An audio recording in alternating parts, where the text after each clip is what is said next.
They thought she was just another easy target, a quiet black teenage girl, standing alone in a courtroom built to crush people like her.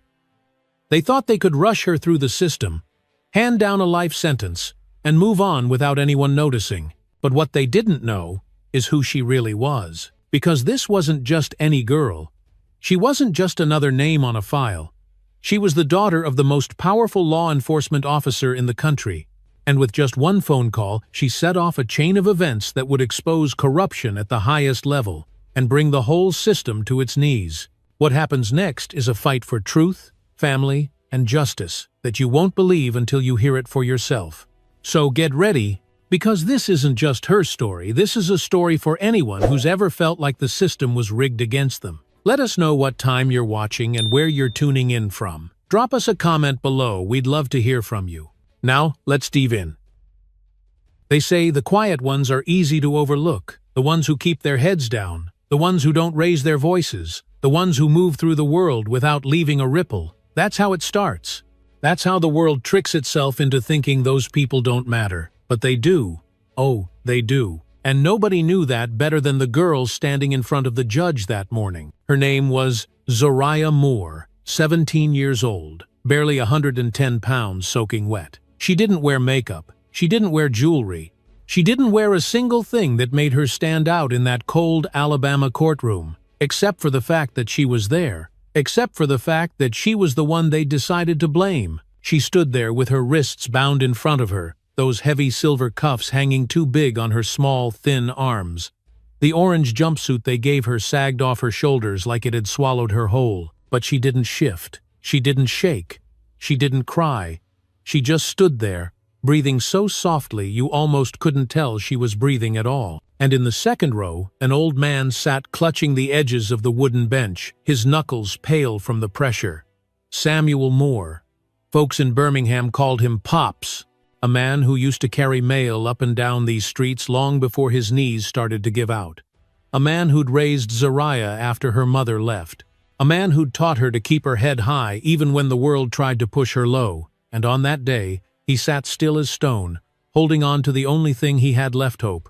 Or maybe it was just habit. It was hard to tell the difference by then. The judge, Malcolm Crane, didn't even look up at first. He sat there flipping through a stack of papers like he was reading a grocery list, not about to take a girl's entire future away. He adjusted his glasses, leaned back in his chair, and finally looked up like he was already bored with whatever he was about to say. In the case of the state of Alabama versus Zariah Moore, he started, his voice as dry as old chalk. This court finds the defendant guilty on all charges. Sentencing is as follows: life in prison, without the possibility of parole. No pause, no explanation, no moment to let the words settle like they actually meant something. Just a sentence, delivered like it was nothing more than another checkmark on his calendar. And the room didn't move. Nobody gasped. Nobody shouted. Not the bailiff, not the court reporter, not even the prosecutor who'd spent the last 2 weeks painting Zariah as some kind of criminal mastermind. It was like the whole courtroom was already on to the next case, the next headline, the next poor soul walking through those same doors. And Zariah? She didn't flinch. She didn't lower her head. She didn't crumble like they probably expected her to. She did something else entirely. She turned, slowly, deliberately. She turned to face the people in the gallery, the few who bothered to show up. And for the first time that entire day, the first time since they dragged her into that courtroom, she spoke. "I'd like to make a phone call." Her voice wasn't loud. It wasn't angry. It didn't shake or crack. But it cut through the air like a razor, not because it shouted, not because it begged, but because it was steady, because it was certain. Because it sounded like somebody who wasn't asking permission, somebody who already knew exactly what that one phone call was going to do. The judge raised an eyebrow, like he wasn't sure he heard her right, but he didn't say a word. The bailiff shifted his weight. The court reporter froze, fingers hovering above the keys. And Pops, old Pops, he blinked once. Just once. It wasn't a plea, it wasn't a protest, it was a statement. And though nobody in that room knew what she meant, Zariah did. Because sometimes, the smallest voice in the room is the one holding the match. And that's the thing about matches, you never really notice them until the spark catches. Until it's too late to stop the fire from spreading. This wasn't the end of Zariah Moore's story. Not even close. This was how it began. They say you only get one phone call. Just one. Most people use it to call home, call a lawyer, call someone who might come running. But Zariah Moore, she didn't call home. She didn't call a lawyer.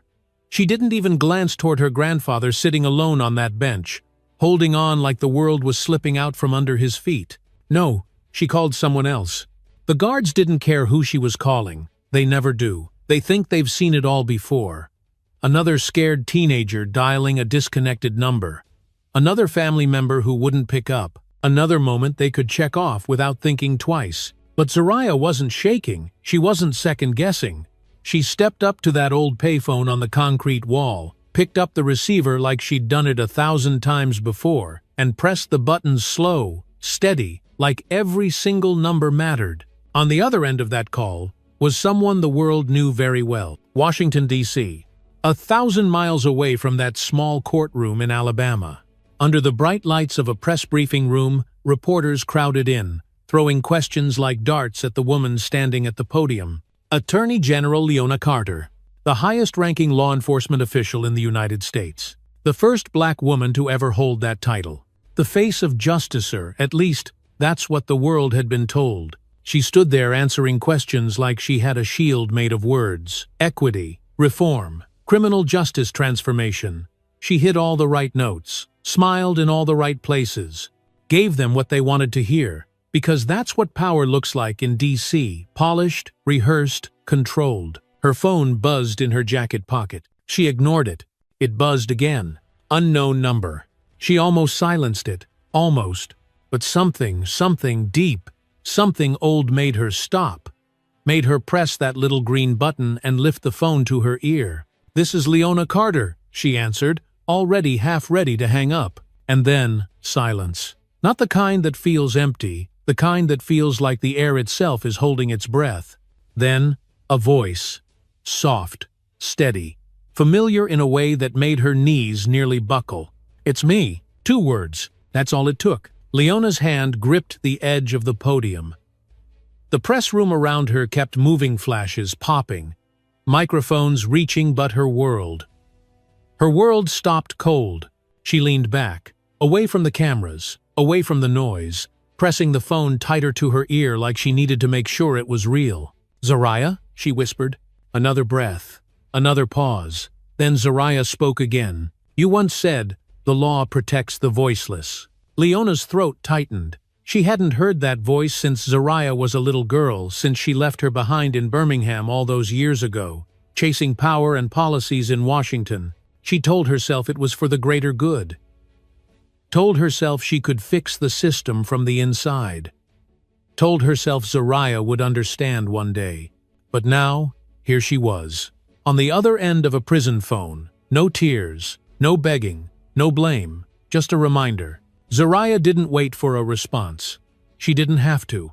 "Now it's your daughter who can't be heard." Leona's back hit the wall like all the air had left the room. She couldn't speak, couldn't move. Because what do you say when the system you spent your life building just swallowed your own child? What do you say when the one person you left behind is the one standing in the fire you helped light? Zariah didn't say another word. She didn't have to. She hung up. Quiet. Final. Like she'd already done all she came to do. And Leona? She didn't go back to the cameras. She didn't finish her speech. She didn't take another question. Instead, she walked straight out of that press room and into a silence so heavy it nearly dragged her to her knees. Because sometimes, the loudest thing you'll ever hear is the voice you've spent your whole life trying to forget. Leona Carter stood frozen in the empty hallway just outside the press briefing room, her phone still pressed to her ear even though the line had already gone dead. She didn't move, couldn't move.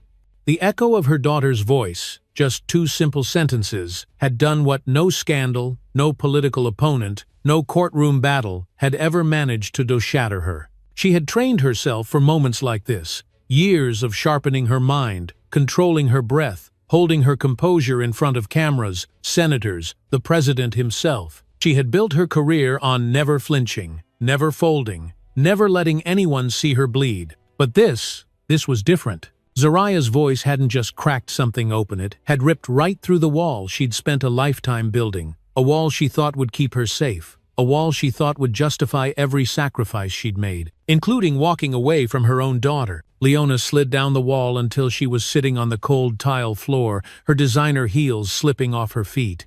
She didn't care who saw her now. Didn't care if the cameras came running.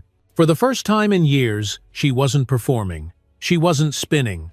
She wasn't defending the system. She was just a mother, and she had failed. In the silence of that hallway, Leona's mind replayed every excuse she had ever made to herself. Every time she told herself that leaving Birmingham had been the right thing, that Zariah would be better off with her grandfather while she chased justice on the national stage. She had convinced herself that she could fix everything from the top down. Rewrite the policies, reform the laws, change the headlines, build something so strong that Zariah-hand kids like her would never have to face the kind of broken system that had failed Leona's generation. But it was a lie, because right now, her daughter wasn't standing on a graduation stage. She wasn't holding a scholarship or shaking hands with a senator.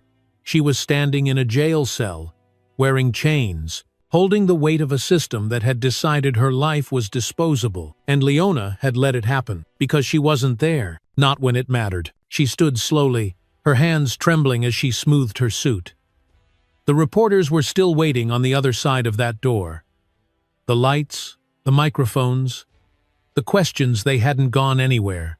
But Leona didn't open the door. She turned and walked the other way. Her security details scrambled to catch up. "Ma'am, where are you going?"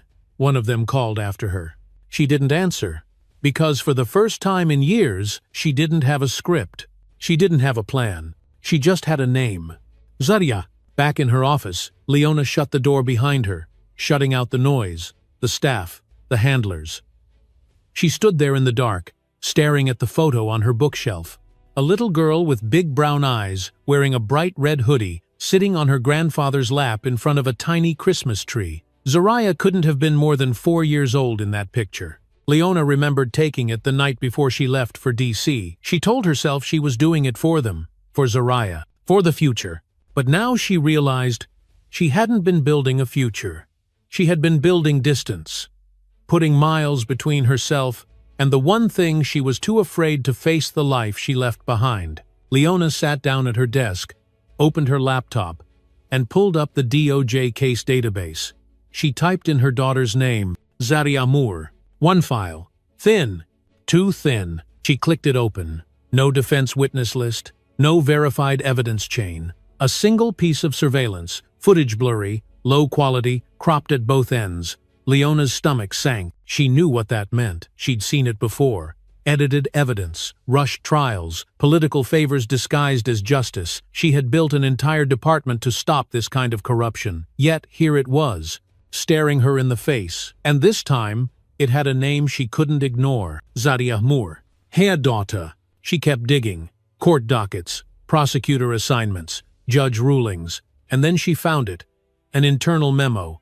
Case 19. Zariah's case had been reassigned outside normal review procedures, straight to Judge Malcolm Crane's personal docket. No oversight, no questions asked, and just like that, it all came crashing down. Judge Crane. She knew that name. Too many complaints, too many rushed convictions, and somehow no one had ever touched him until now. Leona leaned back in her chair, her heart pounding. She had to make a choice, right here, right now. Did she play it safe? Protect her position? Keep her title? Or did she burn it all down to save the very child she had spent her whole life pretending wasn't part of this fight? It wasn't even a question. She stood up, grabbed her phone, and made a call. Not to the press, not to her advisors, but to someone who owed her a favor. Someone who still had boots on the ground in Alabama. Someone who knew where the real records were kept. Because Leona Carter wasn't just Zariah's mother. She was the U.S. Attorney General, and for the first time in a long time, she was finally ready to fight the right battle. And this time, she wasn't fighting for a headline. She was fighting for her daughter. Birmingham was never part of Leona Carter's planet after she left. Not after she packed her bags all those years ago and promised herself she'd never look back. She told herself it was necessary. She told herself she was building something bigger, something better. But deep down, she knew the truth. She hadn't just left Birmingham. She had run from it. From the pain, from the memories, and most of all, from Zariah. Leona had only been 27 when she made that choice. A young widow with a baby girl on her hip and no money to her name. Her husband, Marcus, had been gone less than a year. A car accident on a rainy Alabama highway had stolen him in a moment. One minute he was there, kissing Zariah goodnight, and the next, gone, just like that. Leona tried to hold it together for a while. Tried to be enough for her daughter, for herself, for the life they were supposed to have. But the walls of that tiny apartment felt like they were closing in. Every street reminded her of what she'd lost. Every corner whispered his name. And then the offer came. A fellowship in Washington, D.C. A shot at law school. A way out. Pops had begged her to think twice. He'd told her that Zariah needed her more than the world needed another lawyer. But Leona didn't listen. She saw that letter as a lifeline, a ticket to something that might finally make the pain worth it. So she left. She left Zariah in Pops's arms with promises that she'd come back, that she was doing this for them, that one day they'd understand. But days turned into months, months into years. And soon, Birmingham became a place she mentioned in speeches, not a place she ever planned to return to. Leona built her career brick by brick. She worked her way from law school to local government, from local to state, from state to federal. She wore power like armor. She learned to speak the language of influence, learned how to smile just enough without letting anyone get too close. She became exactly what the headlines called Herthy, first black woman to rise that high in the Department of Justice. But somewhere along the way, she forgot what she was really fighting for. She sent cards on birthdays, money for school supplies. She called on holidays when her schedule allowed. But she hadn't seen Zariah face to face in over 10 years. She told herself Pops had it under control. She told herself Zariah was better off without her dragging all that grief into their home. She told herself a lot of things, but that phone call, that quiet voice on the other end, had ripped all those excuses to pieces. Leona stood in front of her office window, staring out at the city she used to believe she could change. D.C. had once felt like the center of the universe, but now it felt like a cage, a place built on polished lies and empty speeches. And she had played her part perfectly. Until now, she knew what she had to do. It wasn't a press release. It wasn't another reform bill. It wasn't a headline. It was Birmingham. It was Zariah. She canceled every meeting, cleared her calendar, told her team she needed personal time. They didn't question her not at first, but the look in her eyes told them not to push. Not today. The flight to Alabama felt longer than it should have. Every mile, every minute in the air, pressed against her chest like a weight she couldn't shake. When the plane finally touched down, she stood at the exit for a moment, staring out at the tarmac like it might swallow her whole. But she stepped forward anyway. One foot, then the other.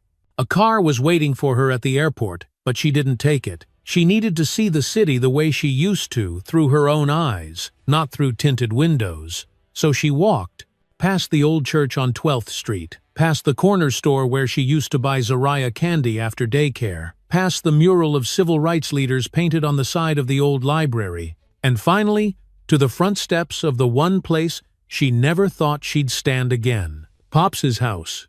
The paint was peeling. The porch light flickered like it had been fighting to stay alive for years, but it was still standing, just like he was. Leona stood at the bottom step, clutching her purse like it might somehow protect her from what she was about to face.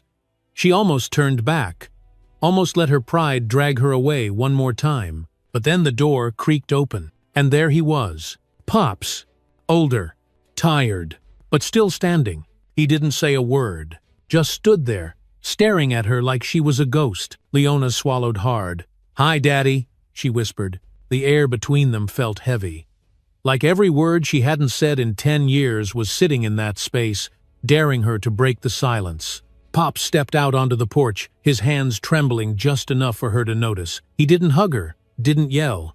He just looked her dead in the eye and asked the only question that mattered. "What took you so long?" Leona's throat tightened, but she didn't look away. Not this time. "I was wrong," she whispered. "I thought I was doing the right thing. I thought if I could fix the system, I could protect her.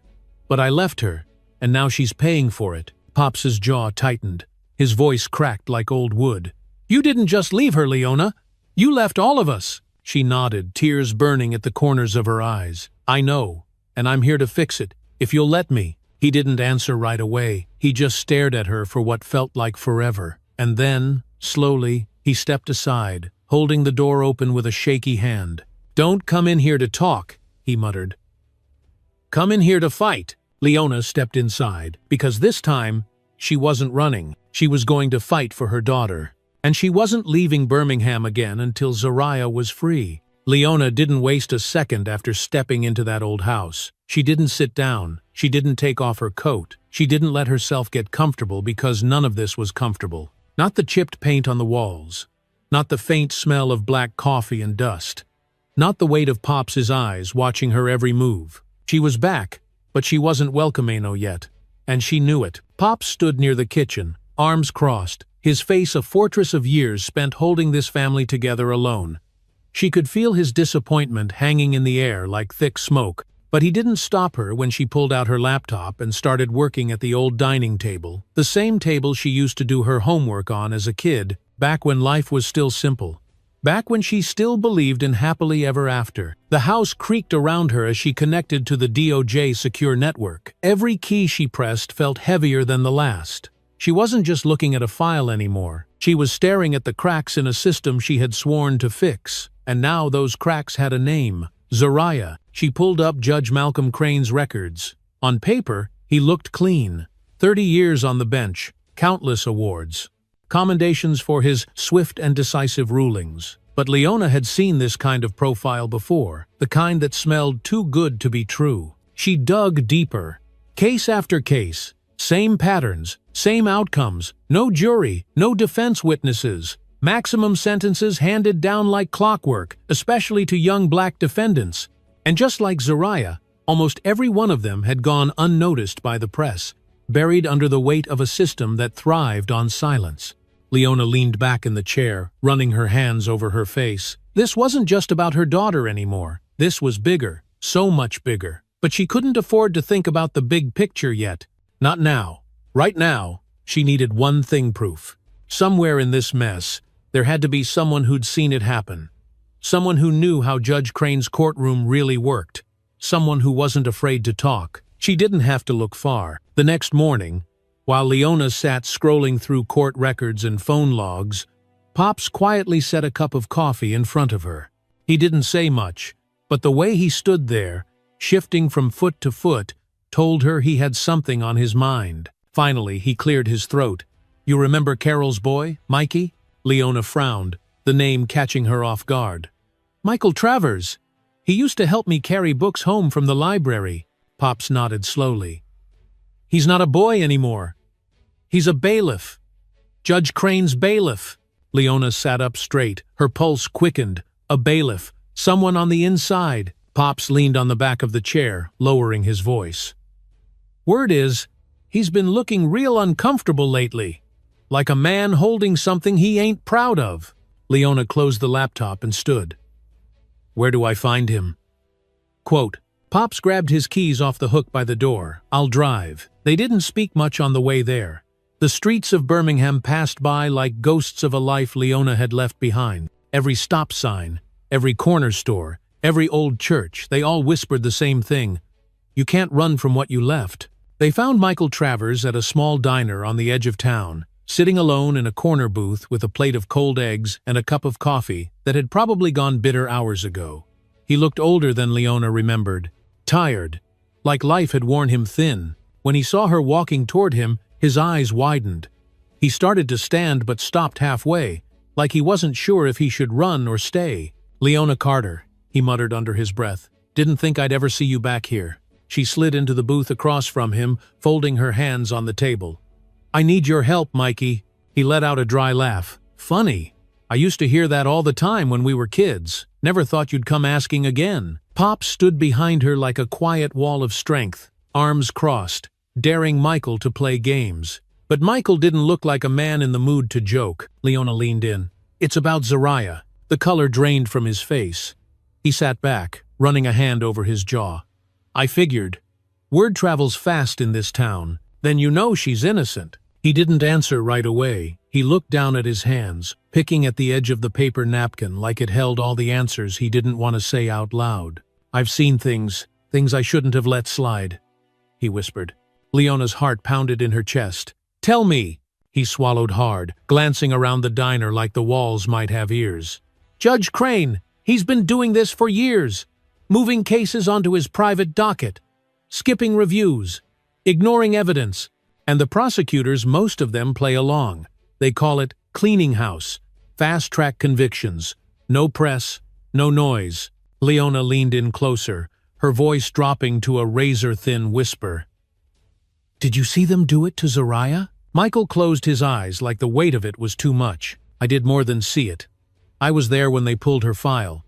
They passed it around like it was already decided. They didn't even bother reading the rest of her record." Leona clenched her fists under the table. "Why didn't you stop it?" His voice cracked. "Because I was a coward." The silence between them was sharp enough to cut glass. But Leona didn't have time for guilt. Not his, not hers. "You can make it right," she said. "You can testify. You can help me take him down." Michael looked up, his eyes haunted. "You don't understand. People have tried. They end up losing their jobs, or worse." Leona's voice was steady, sharper than it had ever been. "And if you don't, my daughter loses her life." He flinched, swallowed hard, and for a long moment, he didn't speak. But then, slowly, he nodded. "I'll do it," he whispered. "I'll tell the truth." Leona exhaled, the air shaking in her chest like it had been trapped there for years. Because finally, after all this time, the wall was starting to crack. The truth about what really happened the night of the fire didn't start in a courtroom. It didn't start with a police report. And it sure as hell didn't start with Judge Malcolm Crane. It started long before that. It started with a notebook. Zariah Moore had always carried that old, worn-out leather notebook with her stuffed with sketches, wiring diagrams, code snippets, and scribbled notes no one but she could fully understand. To most people, it looked like doodles, a teenager's messy hobby. But to Zariah, it was a map. A way to fix things no one else seemed to notice were broken, and if anybody had taken 5 minutes to actually ask her, they would have known exactly what she'd been working on. It had started months earlier, when the Southside Community Youth Center asked for volunteers to help improve the old building's lighting system. The back alley had become a hotspot for accidents, fights, and worse. Kids walking home after evening programs were getting hurt in the dark corners of that building. So Zariah had stepped up. She designed a motion sensor lighting system that could light up the entire alley the moment anyone stepped into the shadows. Safer for the kids. Safer for the neighborhood. She'd spent weeks working on it. Late nights at her little desk by the window. Pops sitting in his chair nearby, sipping coffee, watching her scribble plans and run calculations. She didn't do it for extra credit. She didn't do it for attention. She did it because it was the right thing to do. Because somebody had to care. And if not her then, who? She met with the youth center's director, Mr. Leonard, every Tuesday after school. He'd given her the old blueprints, the maintenance logs, even let her walk the building with the janitor so she could see the wiring setup herself. She took notes on everything, labeled every circuit, every connection. It was all there, right in that notebook. But nobody in that courtroom ever asked about Mr. Leonard. Nobody even called him to testify, because the system didn't want the truth. It wanted a headline. It wanted a scapegoat. And Zariah? She fit their story a little too perfectly. It all came crashing down 2 nights before the fire. Councilman David Harlowan of Birmingham's most powerful politicians had been circling the Southside Youth Center like a vulture for months. The city had plans to sell off the building to developers, to turn it into high-end condos and parking garages. But there was a problem. The community refused to let it go. The programs running there had kept that neighborhood alive. The kids needed it. The families needed it. And Zariah? She was one of the loudest, quiet supporters they had. Not with words, but with actions. She showed up. She fixed things. She made the place better. And that made her dangerous to the people who wanted it gone. So they made a plan. A fire would solve everything. A fire would clear the way for demolition. And all they needed was someone to blame. They didn't even have to look far. Zariah's plans, her sketches, Her electrical diagrams, she'd left them at the center after her last volunteer session. She was scheduled to finish the wiring update the following week. But those plans never made it back to her hands. They ended up somewhere else entirely. Michael Travers remembered seeing them. The day after the fire, in Judge Crane's chambers, sitting right there on the judge's desk.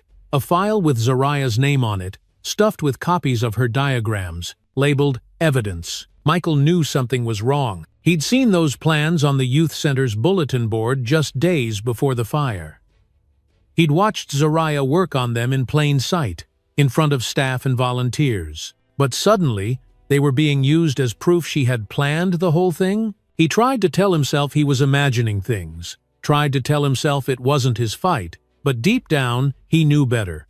He'd seen Judge Crane do this before, shuffling files, pulling cases onto his private docket, fast-tracking convictions without blinking an eye.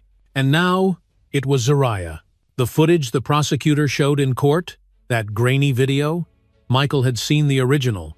The full tape showed Zariah locking up the building after her volunteer shift tours before the fire even started. But the version presented in court was cropped, blurry, stripped of the timestamps. It made it look like she was there right before the flames started, and nobody questioned it. Nobody dug deeper, because that's how the system works when it's rigged. It doesn't have to lie outright. It just has to tell the version of the story that suits the people in power. Leona knew that better than anyone. She'd built her whole career fighting that kind of manipulation. And now, she was staring it dead in the face. She closed her laptop and stood, pacing the floor of Pops's living room. Michael sat on the couch, staring at the ground like it might swallow him whole. "Do you have access to the original footage?" she asked. Michael nodded slowly. "It's on a backup server at the courthouse. I can get it." Leona didn't hesitate. "Then we get it. Tonight." Michael swallowed hard. "If they catch me." "They won't," Leona snapped, "because we're not going through the front door." Pops raised an eyebrow from his chair. "You sure you still remember how this town works, baby girl?" Leona smirked for the first time in days. "Better than they think." She grabbed her coat and turned to Michael. "We're done playing by their rules, because if they wanted to burn the truth down, she was ready to light her own match. And this time, they were all gonna feel the heat. The courthouse looked different at night. It wasn't the kind of different you noticed in daylight, the shifting sun, the buzzing offices, the steady hum of lawyers walking in and out like bees in a hive. No, this was a colder kind of quiet, a dead, empty kind of quiet. The kind that made you feel like the walls themselves were holding their breath, listening for footsteps that weren't supposed to be there. Michael Travers knew those walls better than anyone. He'd walked them for years, standing outside Judge Crane's courtroom like a statue. He knew every creaky stair, every flickering hallway light, every busted lock they never bothered to fix. And right now, standing in the parking lot with Leona Carter beside him, he felt like those walls were watching him for the first time. Leona adjusted her coat, pulling it tighter around her shoulders. "You're sure you know where it's stored?" Michael nodded, but there was hesitation in his voice. "Basement level. Room 12B, that's where they keep the archive drives." Leona glanced at the courthouse, her jaw tightening. "And the security?" Michael exhaled slowly. "Light. After hours, it's just one guard at the front and cameras on every hallway." Leona turned to him, her voice low and sharp. "You're gonna need to distract that guard. I'll take care of the rest." Michael rubbed the back of his neck, shifting on his feet like he was already regretting every life choice that brought him to this parking lot. "And what happens if you get caught?" Leona didn't hesitate. "I won't." He didn't believe her. Not really. But she believed it enough for both of them. They moved quietly toward the back entrance. The side door near the employee parking lot had a keypad lock on. Michael had watched maintenance workers reset a dozen times. He punched in the numbers with shaking fingers. 1 to 9, -7, -4. Judge Crane's birth year. Figures. The lock clicked. Leona slipped inside first, moving like someone who'd done this before, because she had. Long before she was a headline, she was a hustler, a kid from the same streets they were trying to erase. She hadn't forgotten how to move in silence. She hadn't forgotten how to hunt for the truth when nobody wanted her to find it.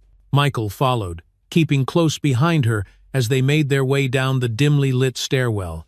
Every step echoed louder than it should have. Every flicker of the overhead lights felt like a warning. When they reached the basement level, Michael grabbed her arm. "This is it! The room's down that hall. First door on the right." Leona nodded, her eyes narrowing. "Get that guard talking. Keep him busy." Michael swallowed hard and headed for the lobby without another word. Leona watched him go, then turned down the hall. Her pulse pounded in her ears as she moved toward the door marked 12B. She pulled a pair of gloves from her pocket, slipped them on, and reached for the doorknob. Locked. Of course. She glanced up at the camera above the door.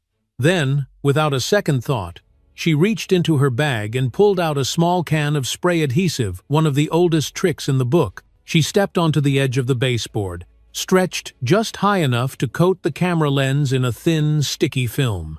The camera's red light flickered, then dimmed. She dropped back down and pulled a thin metal pick from her pocket. She'd learned a lot of things in law school, but this she'd learned on the streets long before she ever saw the inside of a classroom. The lock clicked after 30 long seconds. She slipped inside, closing the door behind her with a soft thump. The room was freezing. Rows of metal shelves lined the walls, each stacked with black plastic cases labeled by date and docket number. She scanned the shelves, her breath catching when she saw it. Jevi, Tna, Chiba, Moore, Zaria. Her hands shook as she grabbed the case and flipped it open. Inside was a single hard drive, no backup, no secondary file, just this, the only real record of what happened that night. She tucked the drive into her bag and turned to leave. But just as she reached for the door, she heard it. Footsteps, getting closer. Leona held her breath, pressing herself flat against the shelf as the door handle rattled. She could hear voices outside, Michael's voice too loud, too nervous, and the guard asking questions. She knew that tone, she knew that danger. They were coming. Her eyes darted to the air vent at the top of the back wall. It was barely wide enough, but it was the only shot she had. She pulled a small wrench from her bag and started working the screws loose as quietly as she could. Her heart pounded harder with every twist. The voices outside were getting louder. The door handle shook again. Leona yanked the last screw free and pushed the vent cover aside. She shoved her bag through first, then pulled herself up, scraping her knees against the metal edge. She didn't stop, couldn't stop. Just as the door flew open, she disappeared inside the vent. She crawled through the tight space, every inch feeling like it was trying to crush her. She didn't let it. She kept moving until she saw the faint glow of exit lights ahead. She kicked the vent cover loose and dropped down into a dark maintenance corridor. She hit the ground hard, clutching the drive to her chest like it was the only thing keeping her alive. Outside, Michael was already waiting in the car, his hands gripping the steering wheel like it was the only thing anchoring him to the earth. Leona threw open the passenger door and slid inside, breathing heavy. She didn't have to say a word. She held up the drive, and Michael's eyes went wide. "You got it?" Leona nodded, her voice sharp and steady. "I got it." And for the first time in a long time, she felt like she was finally getting her daughter back. By the time Leona and Michael made it back to the house, it was nearly sunrise. The sky was just starting to shift, turning from black to deep gray, the kind of color that made the world feel like it hadn't decided whether to wake up or stay asleep. Pops was waiting on the porch. He didn't ask where they'd been, didn't have to. One look at Leona's face told him everything. He could see the weight in her shoulders, the fire in her eyes. She was chasing something big, and this time, she wasn't backing down. Leona climbed the steps, her knees aching from the night's adrenaline finally wearing off. She held the drive tight in her hand like it might vanish if she let go. Michael followed close behind, looking like he'd aged 5 years in one night. They stepped into the house, shutting the door quietly behind them. Pops turned and walked back to his chair without a word, sitting down slow, like his whole body was carrying more years than it should have. Leona sat at the table and slid the drive onto the wood surface. Pops leaned forward, his voice barely a whisper. "What's on it?" Leona exhaled, running her hand across her face. "The truth, the full footage. Zaria locking up the youth center, hours before the fire." Michael nodded, rubbing the back of his neck. "It clears her, no question." Pops sat back, letting the words sink in. His jaw clenched like he was holding something back. But then, his voice cracked open, rough and tired. Good, now tell me what you're gonna do with it. Leona swallowed hard. She'd spent her whole career knowing how to move next. She always had a plan, always had an answer. But this wasn't DC. This wasn't politics. This was her daughter, and for the first time in a long time, she didn't know if the system she helped build was capable of fixing what it had broken. "I'll send it to the DOJ," she said softly. "Get it to my people. They'll review it, build a case." Pop slammed his hand on the table, making Michael jump. "You really think that's gonna be fast enough?" Pops growled. "You really think they're gonna rush to save a black girl from Alabama when it's easier to let her rot?" Leona flinched, but she knew he wasn't wrong. She'd seen how slow the machine moved. She'd seen how many files got buried, how many names disappeared before anyone ever paid attention. But she didn't have another play. Not yet. "I can make them listen," she insisted. "I have leverage." Pops leaned forward, his voice shaking now. "Leverage doesn't mean a damn thing if Zariah doesn't make it through next week." Leona's throat tightened. "What do you mean?" Michael shifted in his seat, his voice low. "Word is, Judge Crane's pushing to move her to state prison. They're expediting the transfer." Leona's stomach dropped. State prison. Zariah wouldn't survive in there, not as a 17-year-old girl who didn't even belong in the system to begin with. "No," Leona whispered, standing so fast her chair scraped across the floor. "I won't let that happen." Pop stood too, his eyes locked on hers. "Then stop playing their game, Leona. Go public. Expose them." Leona shook her head. "If I go public now, they'll shut the whole thing down. They'll bury the evidence before it ever sees the light of day." Pops took a step closer, his voice rough like gravel. "And if you wait, they'll bury her." Leona turned away, pacing the room like she was fighting a war inside her own skin. She knew Pops was right. She knew the system better than anyone. They wouldn't protect Zariah. They'd protect themselves, their careers, their reputations, and they'd sacrifice her daughter to do it. She ran her fingers through her hair, trying to breathe, trying to think.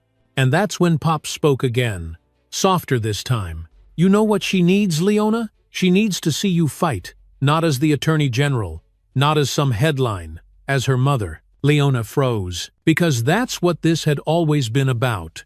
Not policy, not politics, not power. It was about Zariah, her daughter, the little girl she'd left behind, the little girl who had called her not to beg, not to plead but to remind her of the promise she'd made all those years ago, to protect the voiceless. Leona turned back to Michael. "I need every file you can pull on Judge Crane. Every case he's fast-tracked, every kid he's railroaded." Michael nodded, his face pale but determined. "I'll get it." Leona grabbed the drive off the table and held it tight. "And I need someone who can make noise, someone who can make the world pay attention." Pops raised an eyebrow. "You got someone in mind?" Leona nodded slowly, a fire sparking in her chest. "Yeah, I do." Because Leona Carter wasn't just going to send this up the chain. She wasn't just going to whisper behind closed doors. She was going to burn the whole damn thing down in front of the entire world. And this time, she wasn't waiting for permission. Leona didn't sleep that night. She couldn't, because every minute that passed felt like it was slipping through her fingers. She knew how this worked. If she didn't move fast, the system would tighten its grip, and Zariah would disappear deeper into the machine, maybe for good. So, while the rest of Birmingham slept, Leona got to work. She reached out to someone she hadn't spoken to in years, someone who knew how to turn whispers into headlines. Her name was Jada Banks, a hard-hitting, no-nonsense investigative journalist who had built her career on stories the mainstream media was too scared to touch. She didn't work for the big networks. She didn't wear fancy suits or sit behind a shiny desk.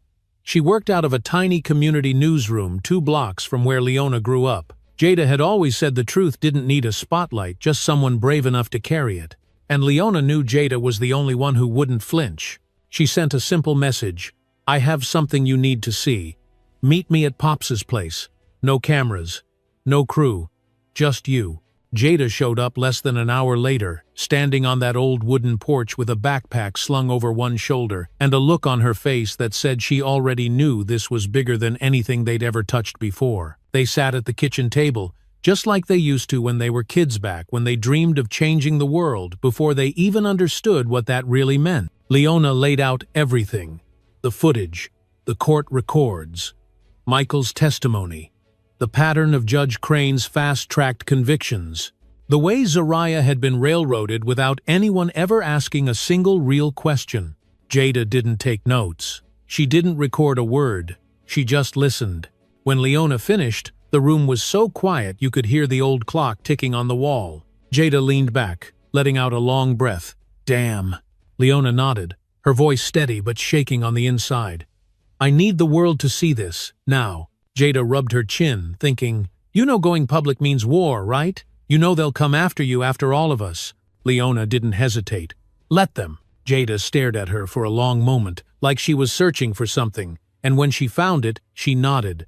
All right, she whispered. Let's light it up. By sunrise, Jada had the story drafted, but she didn't publish it the way people expected. She didn't run it through the usual news channels. She didn't blast it across corporate networks. She dropped it where the people would find it first on social media. A single post. A thread, actually. It started with a name. Who is Zariah Moore? And then it unfolded frame by frame, fact by fact. The footage, the manipulated timestamps, the missing witnesses, the patterns of abuse under Judge Crane, the push to rush Zariah into state prison. Jada didn't hold back. She named names. She called out the prosecutors, the judges, the politicians who stood by while it all happened. And then, she dropped the final bombshell. Zariah Moore was the daughter of U.S. Attorney General Leona Carter. That one line, it hit like an earthquake. Within minutes, the thread started spreading. First in Birmingham, then across Alabama, then across the country. People started asking questions. How did this happen? How does a teenage girl get sentenced to life with no defense? How does this happen under the watch of the Attorney General herself? The noise grew fast, too fast for anyone to control. And just like that, the DOJ couldn't stay silent any longer. Leona's phone lit up. Calls from Washington, her staff, the Deputy Attorney General, the President's Chief of Staff. They wanted explanations. They wanted damage control. They wanted her to step in front of the cameras and spin it. But Leona didn't take their calls. Instead, she stood in front of Pops's old television, watching the story she had tried to bury for years, rise to the surface for the whole world to see. Jada wasn't done. She followed up with interviews Zariah's teachers, neighbors, kids from the youth center, who remembered her building that lighting system. They spoke up, one after another. Not as activists, not as political pawns, but as people who knew the truth, people who had watched a kid try to make her community better, only to be framed for something she didn't do. And the more they spoke, the louder the movement grew. Protests started forming outside the courthouse, signs with Zariah's name, chants calling for justice, for accountability, for change. And in the middle of all that noise, Zariah sat in a cold cell, unaware that the world outside was finally waking up to her story. Pop stood behind Leona, his voice low and tired but proud. "She's not invisible anymore," he whispered. Leona swallowed hard, her chest tightening with a mix of fear and hope. "No," she whispered back, "not anymore, because the whole world was watching now." And for the first time in a long, long time, the system didn't get to control the narrative. The crowd outside the courthouse grew bigger by the hour. What started as a handful of neighbors holding homemade signs had turned into a wall of voices. People were spilling into the streets: students, teachers, church leaders, folks from every part of Birmingham and beyond. But inside the courthouse, it was still quiet. Too quiet. Michael Travers stood just outside Judge Crane's chambers, staring at the door like it might swallow him whole. His palms were sweating, his throat tight.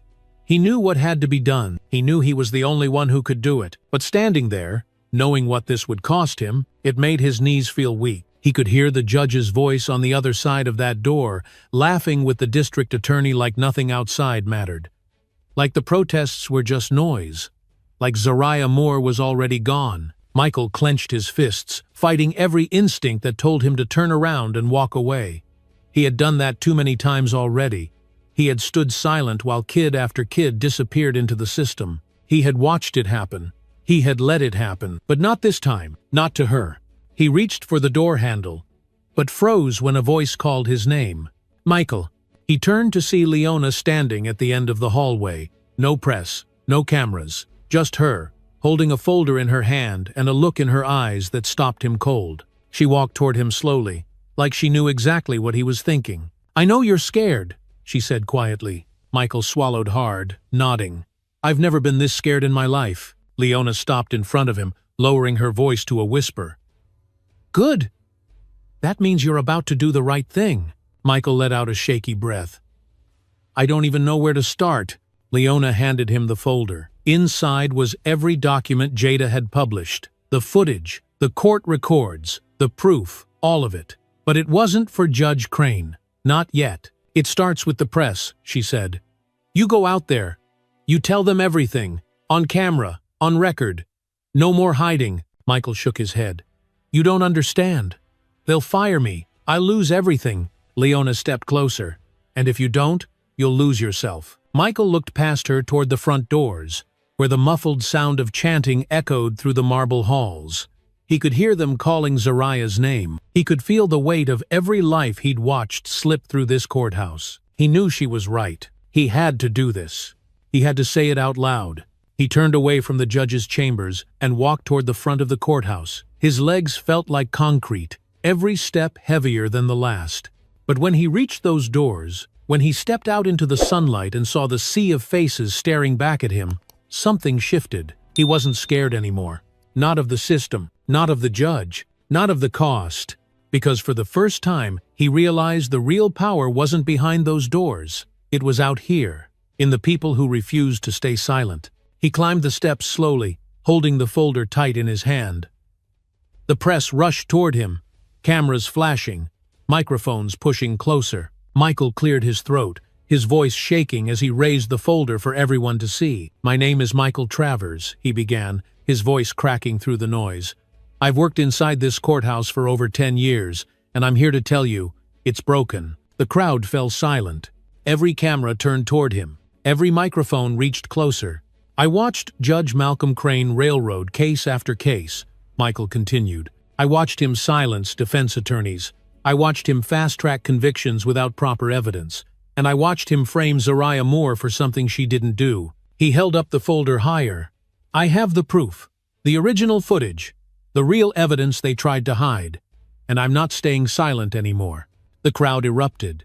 Reporters shouted questions. People started crying. Some started chanting his name. But Michael didn't stay to answer. He handed the folder to the nearest reporter and stepped back, his chest heaving like he'd just outrun a hurricane. And in that moment, he felt free. Leona watched from the doorway, her heart pounding. She knew what Michael had just done. He'd just put a target on his back. But he'd also cracked the whole damn system wide open. She stepped outside, standing beside him. No title, no badge, just a mother, standing with a man who finally chose to do the right thing. And for the first time in her life, Leona Carter didn't feel alone in the fight. Because now, the world was watching. And they weren't backing down. Leona knew the moment the footage went public, the clock started ticking. Everything she had feared was already happening. The DOJ had gone into full crisis mode, press teams scrambling, statements being drafted, reporters camping out in front of the department in D.C. And in the middle of all that noise, one name kept getting louder and louder: Leona Carter. She hadn't just exposed the system, she had exposed herself. The Attorney General of the United States, caught between being the nation's top law enforcement officer and the mother of the girl the system had nearly destroyed. She knew what they wanted her to do. They wanted her to distance herself, deny involvement, say she had no knowledge of the case, save face. But Leona Carter had already played that game for too long. She wasn't playing it anymore. She knew if she tried to intervene directly, the DOJ's ethics board would move to block her. They'd label her as compromised. They'd silence her under the rules of conflict of interest. So she made another move. One the DOJ never saw coming. She stepped back publicly, announced that she was recusing herself from all internal reviews involving Alabama's courts. On camera, it looked like she was bowing out, but off camera, she was just getting started. While the press swarmed D.C., Leona stayed right where she needed to be on the ground in Birmingham. And in the shadows of the courthouse, away from the microphones and flashing lights, she met with a team she had hand-picked long before she ever took office. They called themselves the Watchdogs, a small group of career prosecutors and civil rights attorneys inside the DOJ, people Leona trusted. People who hadn't forgotten why they got into this fight in the first place. They weren't the ones you saw giving speeches on cable news. They weren't the ones chasing headlines. They were the ones who worked in the dark quietly reviewing thousands of cases that never made the evening news. And now, they had one mission. Take down Judge Malcolm Crane and clear Zariah's name. Leona handed them everything. The footage, the court records, the testimony from Michael Travers, and most importantly, the list of other cases. Dozens of them, all with the same pattern. No jury, no defense, maximum sentences. The watchdogs didn't waste a second. While the media circled like sharks, they started building a federal caseon that would go beyond Zariah, one that would expose an entire pipeline of corruption in Alabama's court system. And it all started with one man, Crane. But Leona knew this was bigger than just paperwork. She needed to keep the pressure on the ground, so she reached out to the one person she had avoided for far too long. Her old law professor, Judge Regina Hall. Judge Hall wasn't just respected. She was feared, not because she was cruel, but because she was honest, because she didn't owe anyone in power a damn thing. She had built her career fighting for the kids no one wanted to fight for. She had walked out of meetings when politicians tried to use her as a prop. And she had a reputation for holding people accountable, even if they wore the same robe as her. Leona met her in a small church office on the west side of town. No reporters, no cameras, just two women who had seen too much and had stayed quiet for too long. Leona didn't beg. She didn't sugarcoat it. She laid it all out: the corruption, the cover-up, the price her daughter had already paid. Judge Hall didn't blink. She just sat back in her chair, folded her arms, and asked one question. "Are you ready to lose everything for this?" Leona looked her dead in the eye. "I already did." Judge Hall nodded slowly. "Then let's do this." 2 days later, Judge Crane was forced to recuse himself. Under mounting public pressure, the Alabama Judicial Review Board stepped in, pulling him from the case and assigning it to a federal oversight panel. And at the top of that panel, Judge Regina Hall. The announcement hit the news like a lightning bolt. Protesters cheered in the streets. Reporters rushed to get reactions. And in a small cell in Birmingham, Zariah Moore finally felt the ground shift beneath her feet. Because for the first time, someone in power had been pushed aside. And someone who actually cared was stepping in. Leona stood on the courthouse steps, watching the city wake up to a new chapter. She knew they weren't done yet. The fight was far from over. But for the first time, she wasn't standing alone. She turned to Pops, who had been standing quietly beside her the whole time. He didn't say much. He just nodded, like he'd been waiting years to see this moment. Leona let out a long breath, her voice steady. "We're gonna bring her home." And this time, nothing was going to stop them. The courtroom looked nothing like it had just a week ago. Gone were the empty benches. Gone was the heavy, stagnant silence. In its place stood a wall of people shoulder to shoulder filling every inch of the gallery. Reporters, community leaders, students, teachers, even retired judges, all gathered for one reason. Zariah Moore. She sat at the defense table, this time not in an orange jumpsuit, but in a simple navy blue blouse and soft gray pants. No handcuffs, no chains. Her hair was pulled back neatly, her hands resting calmly in her lap. She didn't look like a criminal, she never had. But now, the world could finally see it for themselves. Sitting beside her were two civil rights attorneys, both young, sharp, and steady. They had taken her case pro bono after Jada's story went viral. They weren't here to make friends. They weren't here to negotiate. They were here to tear down every lie that had been used to lock Zariah away. And presiding over the hearing, Judge Regina Hall. She entered the courtroom like a quiet storm, no theatrics, no grand gestures. She didn't need them. Her reputation had arrived long before she did. People leaned in when she spoke, not because she raised her voice, but because she never wasted a single word. Judge Hall glanced over the room, her face unreadable, her eyes razor-sharp, and when she spoke, the entire gallery leaned forward, holding their breath. "This court is here today to review the motion to vacate the conviction of Zariah Moore," she announced. "All parties present. Let's proceed." The lead defense attorney, Marcus Reed, stood first. He wasn't loud. He wasn't dramatic. His power was in his precision. He walked slowly toward the bench, holding a thick binder filled with documents that the world had already seen online, but that Judge Hall had yet to review officially. "Your Honor," he began, his voice steady. The defense submits this evidence for the court's review. Included are unedited surveillance recordings, tampered court records, and sworn testimony from court officer Michael Travers, all proving not only my client's innocence, but a pattern of judicial misconduct that extends beyond this case alone. He placed the binder on the judge's desk. The sound of it hitting the wood echoed louder than anyone expected. Judge Hall opened it slowly, flipping through the pages as the courtroom held its breath. The prosecutor stood next. He looked nothing like the confident man who had secured Zariah's conviction just weeks earlier. His hands trembled slightly as he cleared his throat, stumbling over his words. Your Honor, we acknowledge the concerns raised, and we are prepared to cooperate fully with any further investigation. The gallery murmured. People exchanged glances. Nobody missed the shift. The state was backing down. Judge Hall didn't respond right away. She kept reading, her fingers sliding slowly over the printed still frames of the full surveillance footage, Zariah locking up the youth center hours before the fire. And then she closed the binder. This court recognizes the serious nature of these claims, Judge Hall said, and the evidence presented cannot be ignored. She turned to the gallery. But this is not just about one case. This is about the integrity of this court, and every life that has passed through it. The room went silent. You could hear every breath, every heartbeat. We will hear testimony today, she continued, starting with Court Officer Michael Travers. All eyes turned to the back of the courtroom as Michael stood, walking toward the front with slow, heavy steps. He took the stand, adjusted the microphone with shaking hands, and looked out over the sea of faces staring back at him. He took a deep breath. I was there, he began. I watched Judge Crane manipulate cases. I watched him skip procedures.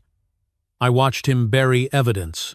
His voice cracked, but he didn't stop. And I watched him frame Zariah Moore. The courtroom didn't move. Nobody gasped. Nobody whispered. Because they all knew. Somehow, deep down, they'd always known, Michael continued, his voice growing stronger with every word. She wasn't the only one, he added.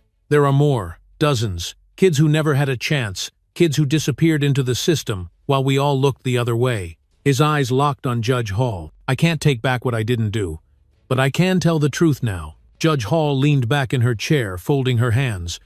And you are willing to submit this testimony under oath? Michael nodded. I am. Judge Hall glanced toward the defense table, then back at the prosecutor, who was now visibly sweating. This court will recess for 30 minutes to review all submitted evidence and testimony, she announced. No one is to leave this building. The gavel struck, and just like that, the room erupted. People stood, hugging, some crying, some still holding their breath. Zariah sat still, her hands trembling just slightly. She turned to Leona, who had been sitting quietly behind her the entire time. Their eyes met. No words needed. Leona reached out, gently squeezing her daughter's shoulder. They were almost there. Almost. 30 minutes later, Judge Hall returned. She didn't waste time. She didn't build it up. She just spoke the words that changed everything. This court finds the original conviction of Zariah Moore to be null and void on the grounds of judicial misconduct, due process violations, and the willful suppression of exculpatory evidence. The gallery erupted again louder than before. Judge Hall raised her hand, quieting the room one last time. Miss Moore, she continued, her voice soft but firm, you are hereby released from custody, effective immediately. The gavel struck one final time, and just like that, Zariah Moore was free. It should have felt like the ending. Zariah walking out of that courthouse, free. The gavel coming down, the cheers shaking the walls, the cameras flashing like fireworks. It should have felt like a victory, but Leona knew better. This wasn't the end. This was the beginning of something much bigger and much harder. Because what happened to Zariah wasn't an accident. It wasn't a one-time mistake. It wasn't just one bad judge or one bad case. It was a system, a machine, one that had been running long before Zariah was even born, and if they didn't finish what they started, it would happen again, to someone else's child, to someone else's family. And Leona wasn't about to let that happen. The day after the verdict, Leona sat in the back of Jada's newsroom. No cameras, no microphones. Just stacks of papers, walls covered in sticky notes, and a whiteboard filled with names and dates that stretched back years. Jada paced the room like she couldn't sit still. "They think it's over," Jada muttered, shaking her head. "They think tossing Crane off the bench and letting Zariah walk is going to make everybody forget." Leona leaned forward, her elbows on her knees. "We're not letting them." Jada stopped, turning toward her. "You sure you're ready for this?" Leona didn't blink. "I was born ready, because they had more than just Zariah's case now. They had a list 57 names. 57 kids who had been pushed through Judge Crane's courtroom the same way Zariah had. No defense. No chance. No justice. Michael Travers had handed over everything. Court logs, sealed files, audio recordings of backroom deals, evidence that stretched beyond just Judge Crane, all the way to the district attorney's office, the city council, and the real estate developers who had been quietly buying up neighborhoods, one fire, one eviction, one stolen life at a time. It wasn't just corruption, it was a business, and Birmingham was their playground. Leona stood, walking to the whiteboard. She ran her hand across the list of names, her jaw tightening. "We start here," she said. "We get every single one of them back in court," Jada nodded, "and we take the rest to the feds."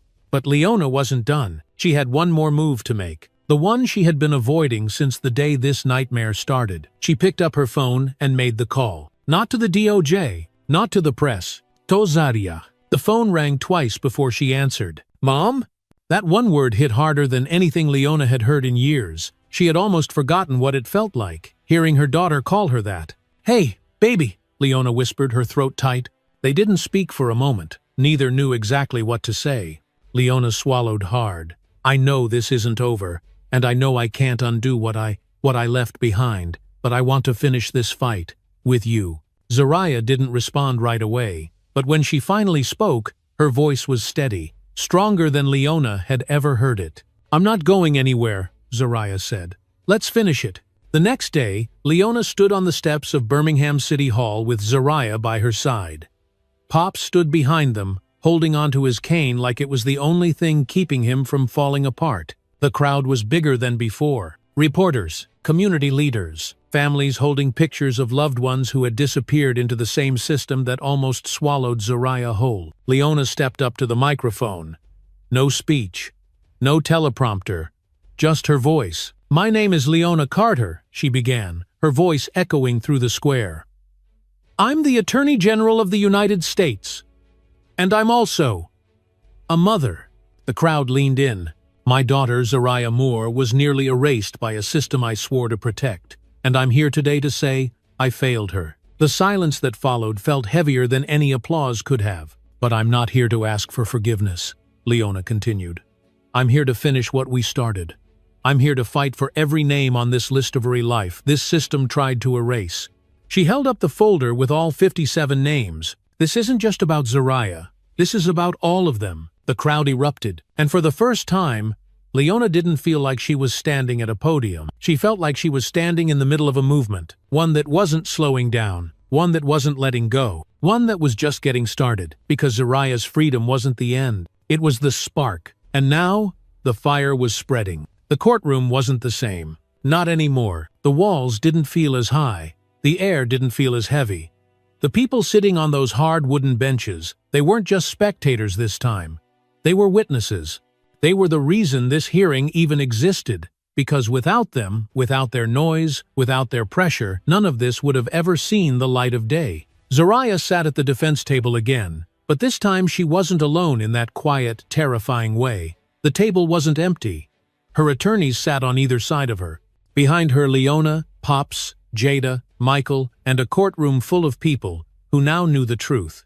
Judge Regina Hall called the courtroom to order. But this wasn't just a hearing for Zariah anymore. It was a hearing for all 57 names. The watchdogs had worked day and night. They had built the case brick by brick, file by file. They had uncovered patterns of corruption so deep it made every headline they'd seen so far look small. This wasn't just about Judge Crane anymore. It stretched to the district attorney's office, city leaders, wealthy developers, and every single one of them had blood on their hands. Judge Hall began to read the findings of the independent review. Every word felt like it landed with the weight of a hammer. Evidence tampered, cases reassigned, defendants silenced, public defenders underfunded, court clerks pressured, and behind it all, a pipeline designed to push black and brown kids out of their neighborhoods and into cells. The courtroom shifted with every page she turned. The prosecutor tried to speak up, but Judge Hall shut him down with a single look. This wasn't his stage anymore. This court recognizes the systematic violations of due process and judicial integrity that have taken place under this jurisdiction. Judge Hall announced, her voice slicing through the silence. Zariah held her breath, gripping the edge of the table so hard her knuckles turned white. Judge Hall continued, in light of these findings, this court hereby nullifies the standing convictions of the following individuals. And then she began reading names, one after another. Every single one of the 57. The room broke. Tears. Gasps. Hands flying over mouths. Families clutching each other like they were afraid it wasn't real. Zariah covered her face with her hands, her shoulders shaking as the words hit her like a tidal wave. Not just for her, for all of them. Leona reached forward, wrapping her arms around her daughter's trembling shoulders. For the first time since this nightmare began, she felt Zariah finally exhale, finally breathe. Because justice, real justice, had finally started to move. Judge Hall didn't stop there. She turned her attention to the state prosecutor's table. This court further orders a federal review of prosecutorial conduct, including but not limited to the willful suppression of exculpatory evidence, improper case assignments, and unethical agreements with real estate developers tied to the displacement of affected communities. You could feel the panic ripple across the state's legal team. They hadn't just lost, they'd been exposed. Judge Hall's final words rang like thunder. Effective immediately, this courtroom will be placed under federal oversight until a full judicial audit is completed. The gavel fell, and just like that, the pipeline collapsed. As the courtroom emptied, people rushed to hug Zariah. Families gathered, tears falling freely. Reporters swarmed, but nobody cared about cameras anymore. This moment wasn't for show. This moment was for them. Leona stood to the side, watching her daughter move through the crowd. People hugged her, thanked her. Some just held her hand, whispering thank you over and over again. And Zariah, she didn't say much. She didn't need to, because sometimes the quietest voice leaves the loudest mark. Pops stood next to Leona, gripping his cane with one hand, wiping his face with the other. She did it, he whispered. Leona nodded, swallowing the lump in her throat. No, we did. Zariah finally reached them. She didn't say a word.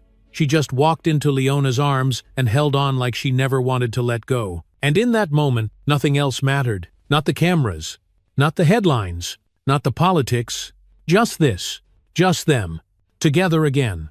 As they walked out of the courthouse into the sunlight, the crowd erupted. People lined the steps, chanting Zariah's name, holding signs that read, "Justice for all 57" and "End the pipeline." But Zariah didn't wave.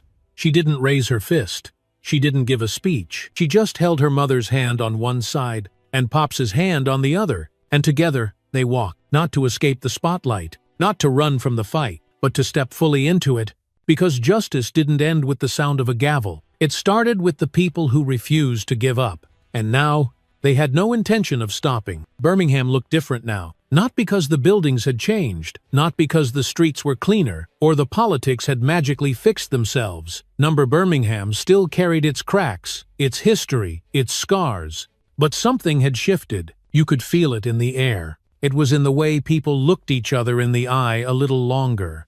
It was in the way neighbors stood a little closer at community meetings. It was in the way folks finally started saying the names of the kids they used to be too afraid to talk about. And right in the heart of it all was Zariah Moore. She didn't go back to hiding. She didn't run from the cameras or disappear into the noise. She stayed, right here, right in the city that almost broke her. Because Zariah understood something that took Leona far too long to learn. You don't have to leave to make a difference. You build it where you stand. And so she did. It started small. A borrowed room in the back of the local library, a whiteboard, a few folding chairs, a second-hand laptop that took 10 minutes to power on. But word spread fast. People remembered the story. They remembered the girl, the one who was supposed to disappear, but didn't, and they showed up. First 5 kids, then 10, then parents, then neighbors. By the end of the month, they needed a bigger space. That's when Pops handed Zariah the keys to the old corner store down the street, the one that had been boarded up for years, the one people used to walk past without a second glance. They cleaned it up together. Zariah, Pops, Leona, and half the neighborhood. Fresh paint, new windows, a handmade sign above the door, the quiet code. It wasn't much, but it was theirs. Zariah didn't build it for profit. She didn't build it for recognition. She built it for the kids who had never been told they were smart enough to dream bigger, for the kids who had been pushed aside, for the ones still living in the shadows of a system that hadn't finished breaking. And every afternoon, they came backpacks slung over their shoulders, shoes scuffed, faces curious but cautious. Zariah stood at the front of the room, rolling up her sleeves, pulling out her old leather notebook, and showing them the first line of code she ever wrote. "Your voice," she told them, "it's right here, in every idea, in every solution, in every problem you figure out how to fix." She didn't lecture, she didn't preach. She sat beside them, and together, they built something bigger than any of them had ever imagined. Leona watched from the back of the room most days. No title, no spotlight, just a mother, finally learning how to stay. She didn't try to control it. She didn't try to lead it. She just supported it. Quietly. Fully. Completely. And Pops? He sat by the window in his old wooden chair, nodding along, smiling like he knew this was exactly how the story was supposed to end, not in silence, not in tragedy, but in community. Because what Zariah built wasn't just a program, it was a movement, a seed. And it was already spreading. News stations tried to run follow-up stories, but Zariah turned them away. She wasn't interested in headlines anymore. She was interested in kids, in real change, in the kind of work that didn't need cameras to matter, but people noticed anyway. Schools started asking if they could bring students. Libraries from other cities asked if they could start their own quiet code programs. Donations started showing up on their doorstep. Old laptops, coding books, snacks for the kids who sometimes showed up hungry. And one day, a letter arrived. No fancy envelope, no official seal, just a handwritten note. "Thank you for reminding me what justice is supposed to look like. Luther Reynolds, U.S. Department of Justice." Leona smiled when she read it, because she knew that fight wasn't over either. Not in D.C., not in Alabama, not anywhere. But for now, they had this. One room, one community. One girl who refused to be erased. And every time Zariah stood in front of those kids, holding her notebook like a compass pointing towards something bigger, she remembered the night she made that phone call, the night she decided to stop being silent, the night she reminded the most powerful man in the country that the law was supposed to protect the voiceless. She had no idea where that road would lead. She had no idea if anyone would listen. But she made the call anyway, and because she did, everything changed. Zariah glanced toward the back of the room, where Leona and Pop sat watching. She smiled softly, knowing they were right where they needed to be. She turned back to the group of kids in front of her, their eyes wide, their minds racing with possibility. And with that same soft voice, the one they used to say was too quiet to matter, she spoke the words she had waited her whole life to say. "Let's build something together." And they did, because sometimes the keenest voice is the one that echoes the longest. Sometimes life teaches us that the loudest voice in the room isn't always the one that makes the biggest difference. Sometimes it's the quiet ones, the ones who listen, the ones who notice what others overlook, the ones who stand tall when no one else dares to. This story reminds us that real change doesn't start in the headlines. It starts around kitchen tables, on quiet walks, in conversations we've been avoiding for too long. And no matter your age, no matter how much time has passed, it's never too late to stand up, speak out, and fight for what's right. If you've made it this far, maybe this story spoke to something inside you. Maybe you've carried a quiet voice for years, waiting for the right moment. Friend, let this be your reminder. Your voice still matters. Your story still matters. And it's never too late to let it echo. If this story moved you, please like this video, subscribe to our channel, and share it with someone who needs to hear it. Your support helps us tell more stories that matter, stories that remind us we are never too old to make a difference. We'll see you in the next one.